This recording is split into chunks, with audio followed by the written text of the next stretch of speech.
I went to bed that evening with my iPad and scrolled for something on Netflix to distract me from the past. A floorboard creaked. A shiver ran up my spine. I peered into the hallway with the uncomfortable feeling that someone was lurking in the shadows, but there was no one there.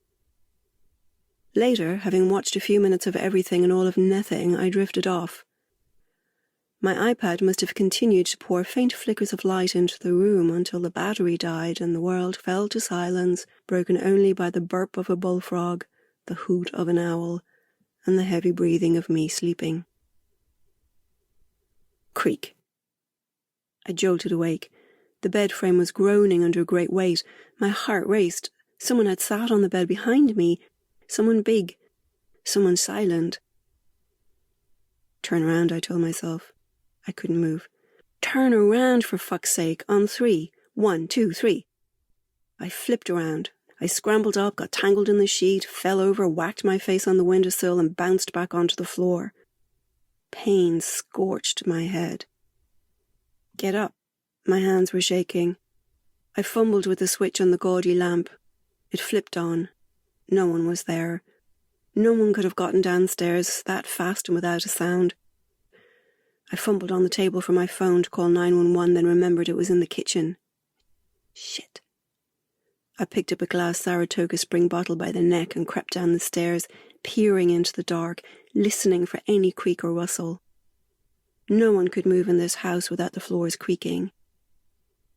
Except for the faint chirp of crickets and my own stressed breath, there was silence in every room and every stairwell the whole way down to the kitchen, where I found the windows closed and the doors locked.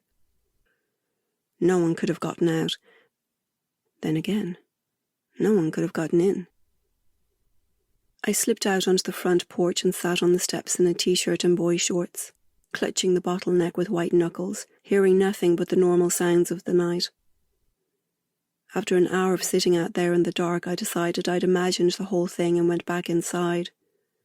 Still, I stood in the hallway for a few minutes, afraid to move, listening, hearing nothing and no one. This was so stupid.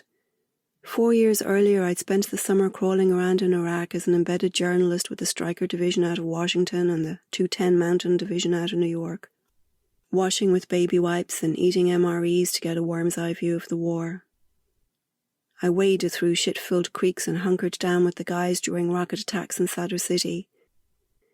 I walked in the footsteps of the soldiers in front of me as we navigated IED terrain. I'd been crammed into Humvees in 120 pounds of body armour in 130-degree heat as we rolled outside the wire to bullets pinging off the metal and the gunner spinning his M2 in every direction.